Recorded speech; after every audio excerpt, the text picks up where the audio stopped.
Revenge with Karen. The champagne flute was still sweating in my hand when I saw the email notification. Access revoked. /series B final draft XLSX. My stomach didn't drop, it calcified. I'd been running point on Finchwell's compliance filings since before our founder could spell equity vesting. And suddenly, I was blocked from the one document that determined who actually owned the damn company. That was the moment I knew Mark was going to try something nuclear. Mark, the VP of Strategy. Emphasis on strategy, if your definition includes taking credit for other people's work while greasing your own pole up the ladder. He wore arrogance like it was part of his job title. Charming to the board, condescending to staff, and allergic to accountability. If corporate gaslighting was a sport, Mark would be sponsored by Deloitte. He'd been slithering around compliance for months, slipping into meetings without agendas, circulating his own contract drafts before I'd even reviewed them. But this, locking me out of the cap table before Series B closed, that wasn't just shady. That was premeditated financial fraud dressed in a three-piece suit. Now, I don't scream, I don't storm, I document, I archive. I had built our vault protocol with one core principle, Saya, cover your assets, and mine were very covered. Don't survive 12 years in legal ops without learning two things: how to disappear into wallpaper, and how to booby trap every drawer before someone tries to yank it open. Oh, and speaking of quiet power moves, I know most of you are listening without hitting that little red subscribe button. Go ahead. It's free, it helps the team, and frankly, it's the only kind of compliance that won't get you sued.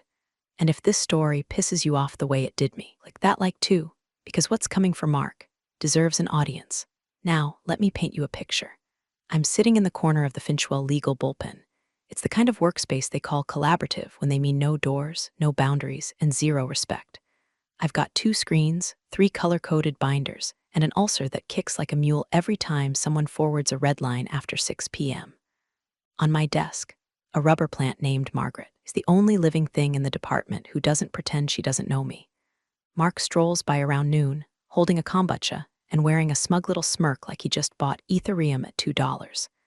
Patricia, he says, like my name tastes cheap in his mouth. Hey, we're simplifying things a bit. Legal's just reviewing the summary memo now.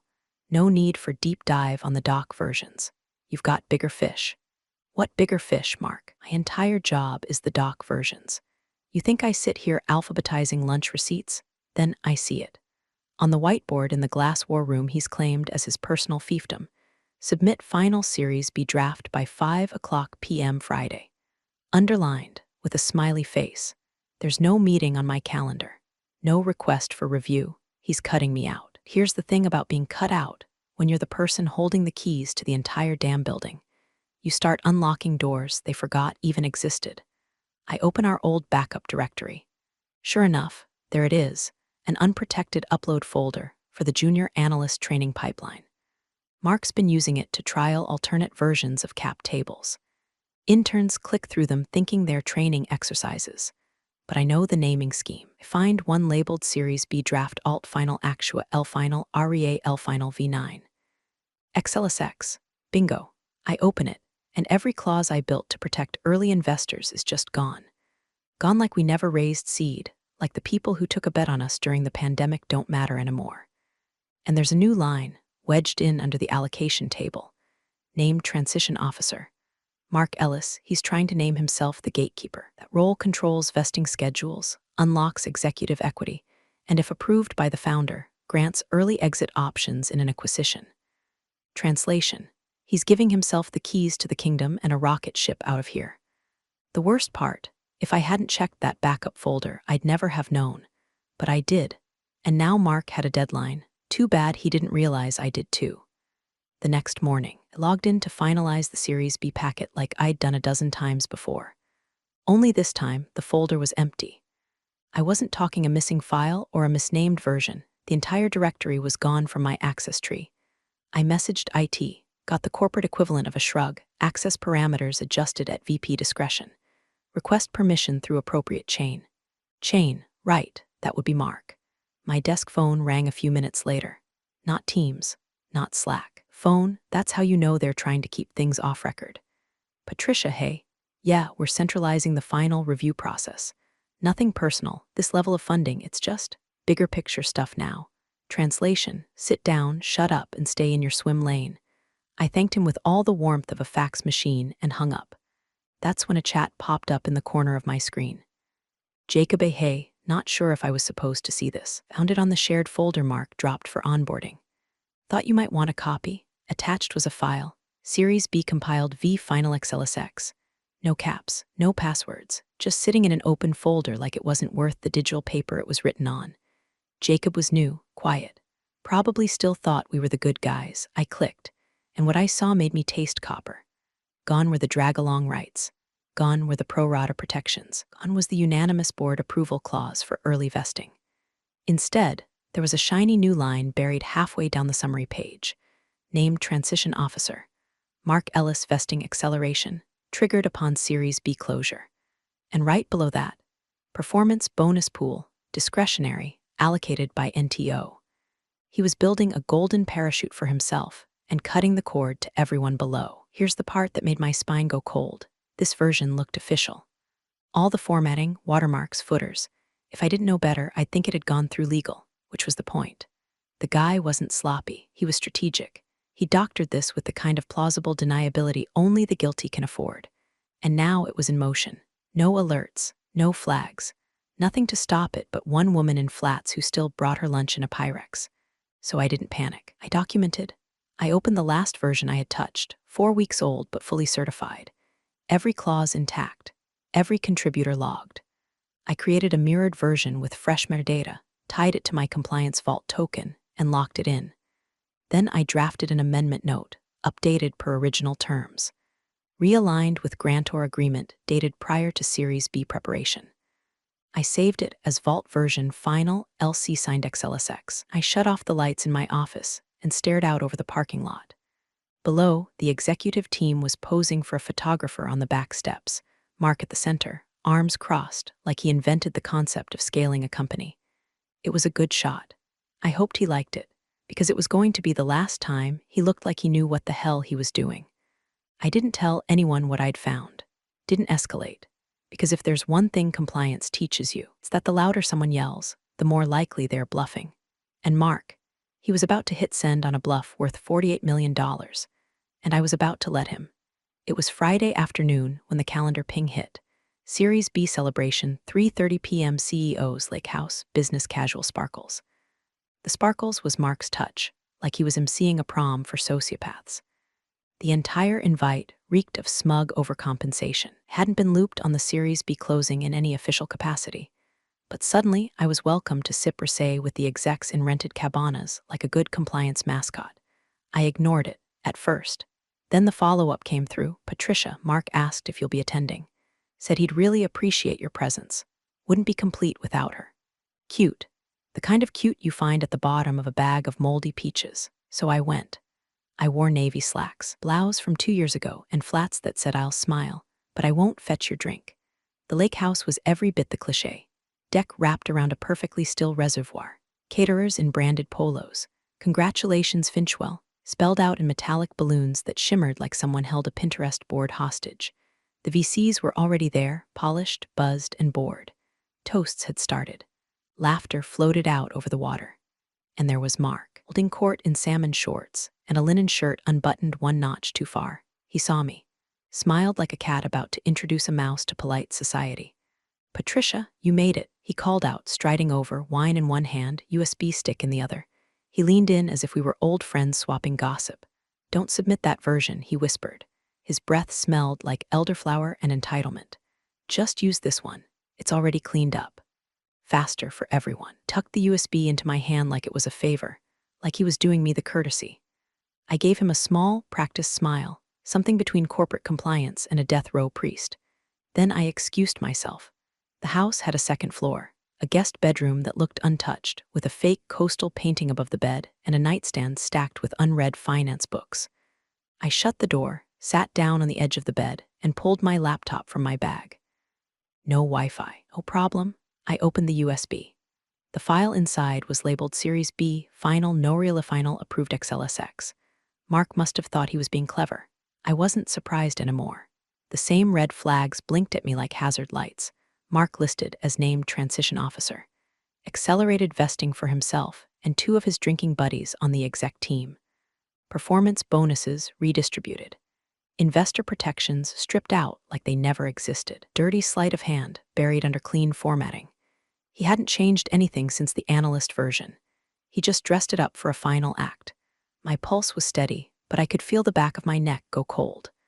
I checked the system time, 4:52 p.m. 8 minutes to deadline.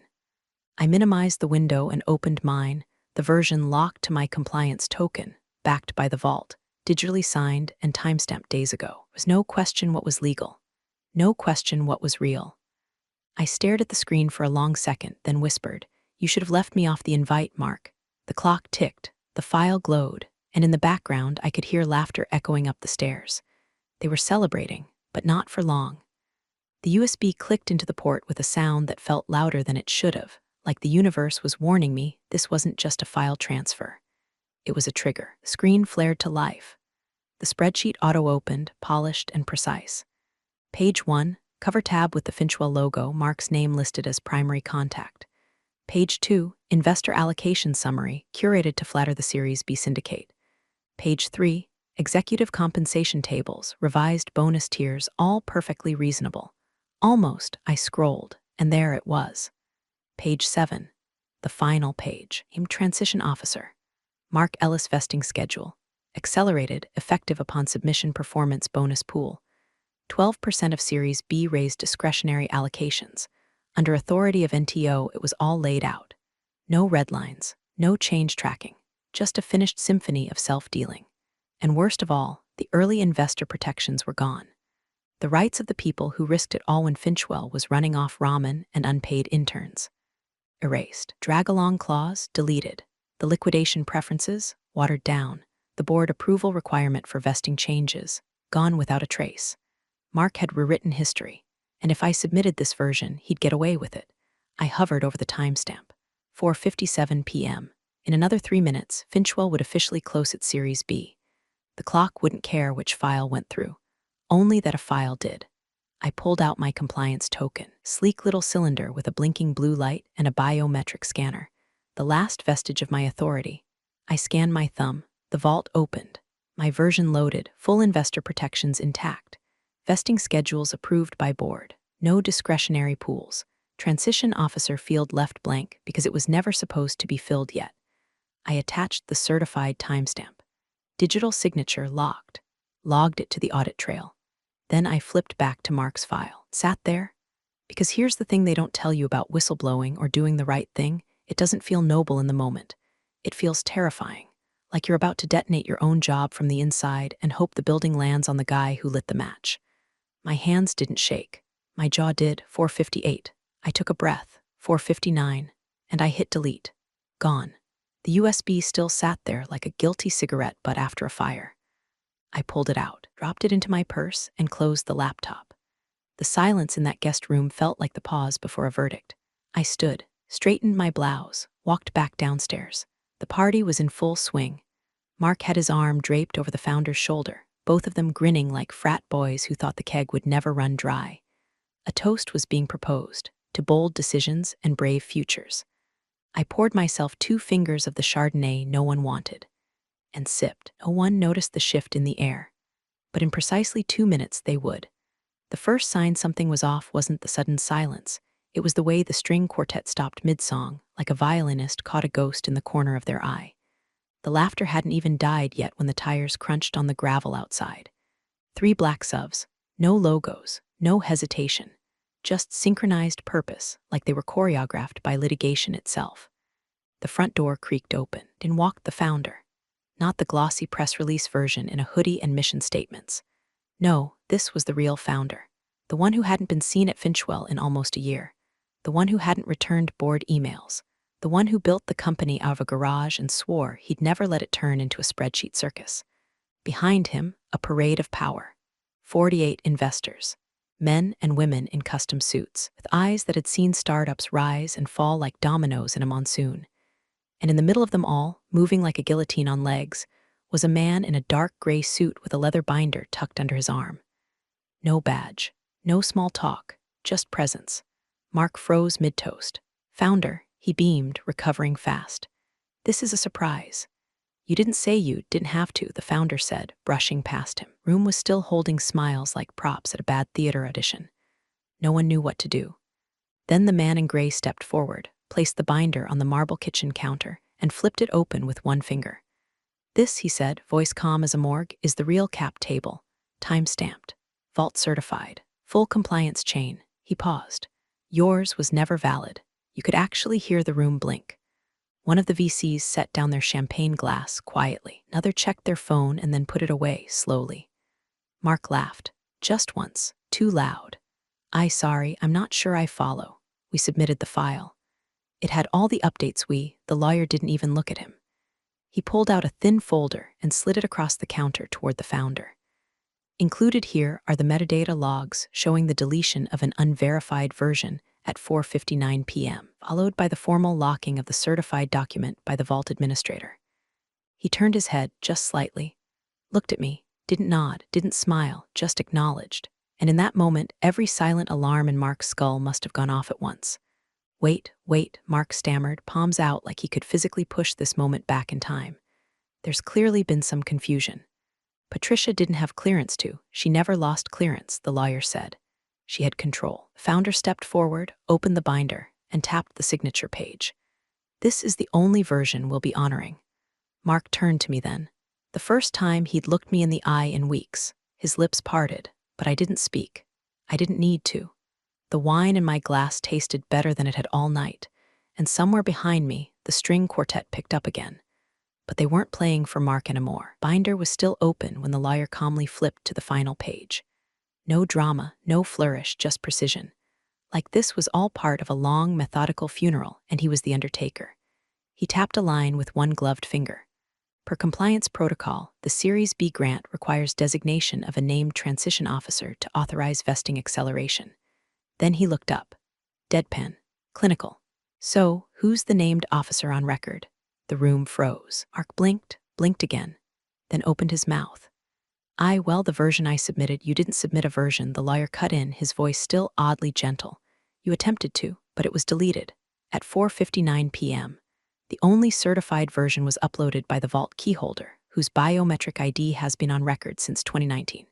Another pause. Then the founder stepped forward and placed both hands flat on the counter. It's her, he said. Always was. He nodded toward me. Mark turned so slowly you'd think he'd just been told the floor was made of glass. He looked at me like I'd changed languages. Like I'd turned into a wall he hadn't noticed until he slammed face first into it. His face drained 3 shades paler, because he understood. In one sentence, the founder had gutted every angle Mark thought he had.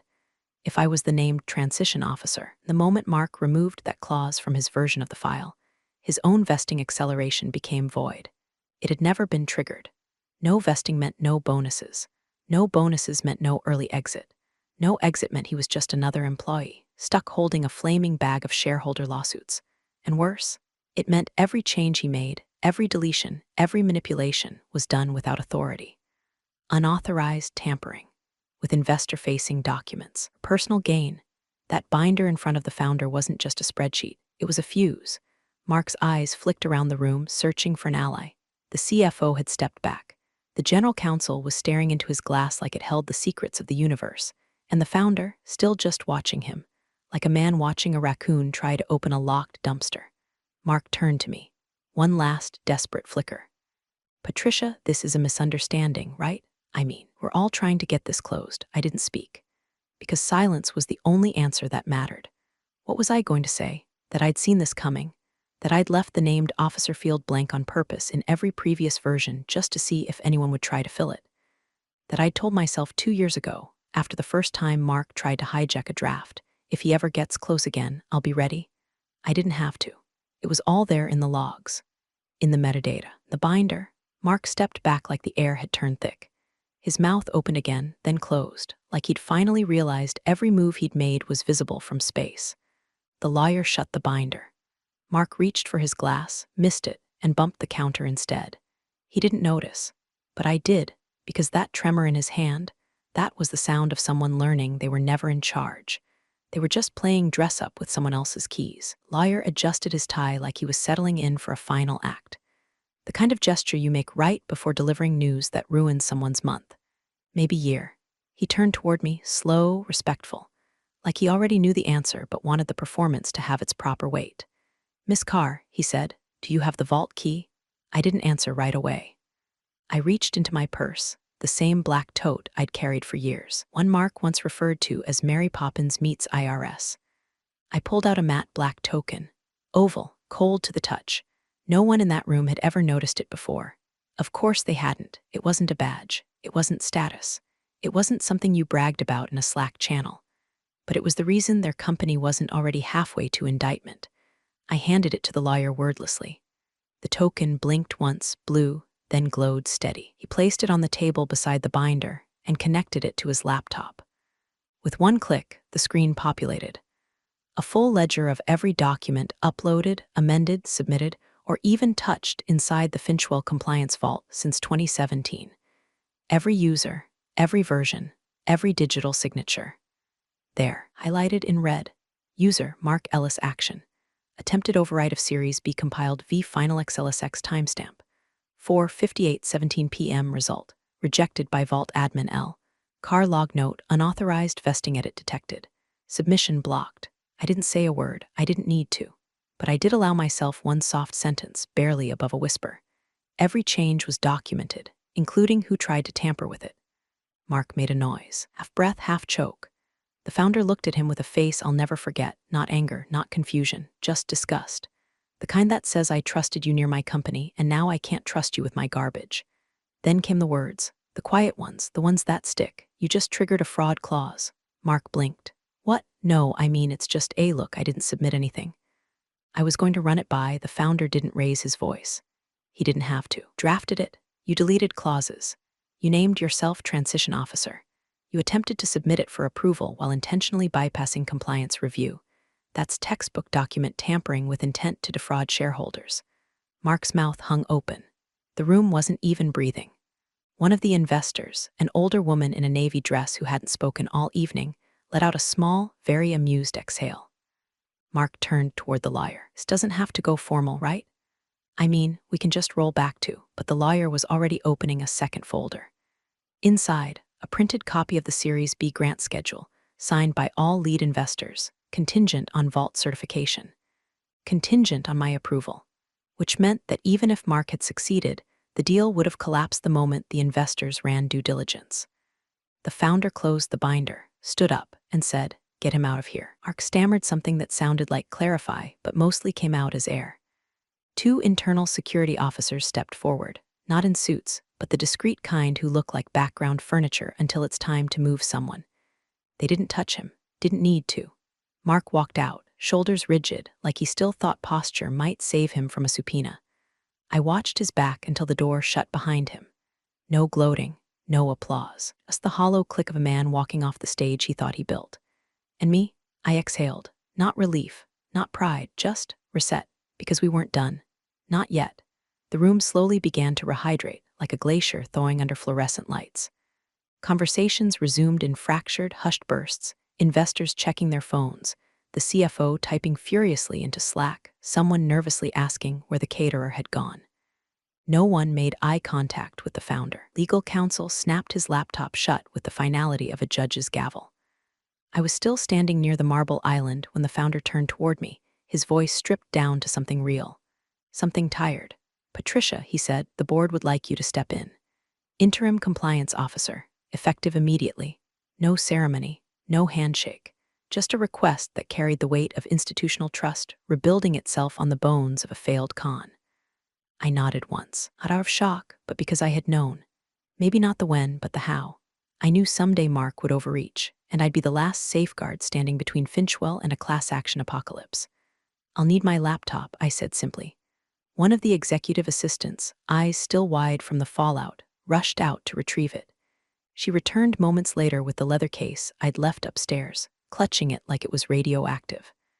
I opened it on the counter. Everything was still running, vault window still open, logs still active, my timestamp still glowing like a final heartbeat.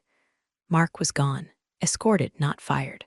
Under review, they'd called it. corporate purgatory. It was a stalling tactic to soften the investor calls, to slow the internal gossip mill. But we all knew what was coming.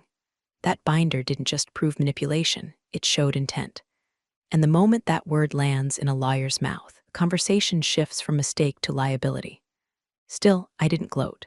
I clicked through the logs, made a few final notes, and shut the lid. The founder pulled me aside as the crowd dispersed, VCs heading for their Teslas, champagne glasses half full and forgotten on outdoor tables. He didn't apologize, didn't thank me. He just said, "We almost let him bury everything." I looked out toward the lake, where Mark had posed hours earlier, drink in hand, smug with the kind of confidence only borrowed power can give you. "Not on my watch," I replied. He nodded. That was it, no long speech. No flowery redemption arc, because men like Mark don't just trip and fall. They dig their own pits, decorate them with mirrors, and jump in with both feet. But here's what they never see coming. Compliance doesn't wear armor. It wears cardigans. It keeps receipts. And it always has a backup plan. I looked down at the token, still blinking on the counter. There was one last log no one had asked about yet. A metadata trail I hadn't submitted. One that would explain exactly how Mark got access to the grant folder in the first place. I'd been saving it, because sometimes justice doesn't come in one punch. It comes in stages, and I had one more stage left. The emergency board session was scheduled for Monday morning at 7:30 a.m., corporate equivalent of a firing squad at sunrise. No muffins, no catered coffee, no greetings, just a glass table, too many suits, and a silence so thick you could pour it in a mug. I walked in alone, carrying a single manila folder. No briefcase, no legal team, just the file. The board chair gave me a nod. Legal counsel already had the conference call running with outside compliance. I took my seat. No fanfare. "Let's begin," the founder said. Opened the folder and passed out 5 copies. No PowerPoint. No 12-page write-up. Just a series of vault access logs. Highlighted, annotated, dated. At the top, one simple title. Unauthorized access escalation. Analyst coercion attempt 4/29/25 page 1. A metadata trail showing a Slack message from Mark to Jacob, the junior analyst who'd quietly handed me the original shadow file. Page 2, a Venmo transfer, $2,500. Labeled consulting, but timestamped within 20 minutes of the Slack thread. Page 3, an email drafted by Jacob, never sent, with instructions to backdate a cap table revision to align with investor expectations. Mark had written the quote. Jacob had saved it as a draft in panic, then forwarded it to me 2 days after the party, asking, should I be worried? Page 4, confirmation that Jacob never made the change, never touched the vault, and forwarded all communications immediately. Page 5, a final screenshot Mark in Slack again, writing, let's just fix this. Legal won't catch it. If you do this, you'll move fast here. I'll make sure of it. I didn't look up. I didn't need to. The silence swelled until the board chair let out a low breath and said, Jesus. One board member closed the file without finishing it. Another looked straight at the founder and asked, do we even need to vote? The founder didn't answer. He just glanced at me. I nodded once. They voted, unanimous. Termination with cause, no severance, no stock payout, no bonus vesting.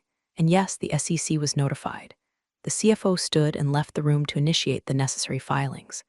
I sat there as calm as a stopped clock. Then the board chair turned to me. Patricia, we'd like you to step in permanently. Chief Compliance Officer, effective today. I didn't smile.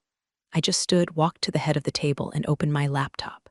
First order of business, I said, eyes on the room. No one edits files off vault again, ever. They all nodded. Then the founder leaned forward and said, almost to himself, you know what's wild? Mark's VP title was provisional, buried in the bylaws. Conditional on Series B compliance approval. He looked up. You never approved it, did you? I met his gaze and replied, no, I didn't. The room stayed quiet for a long moment. Mark had never been a real VP. He signed contracts, bossed around analysts, rewrote history in spreadsheets, but legally, he was just a guy with a title he never earned. A title that collapsed the moment someone asked, who approved this? And the answer was, no one, because I never did. And that made all the difference. Big thanks, you legends of the old office days. Subscribe to keep the switch-flicking chaos alive. Your ex-boss is shaking in their loafers.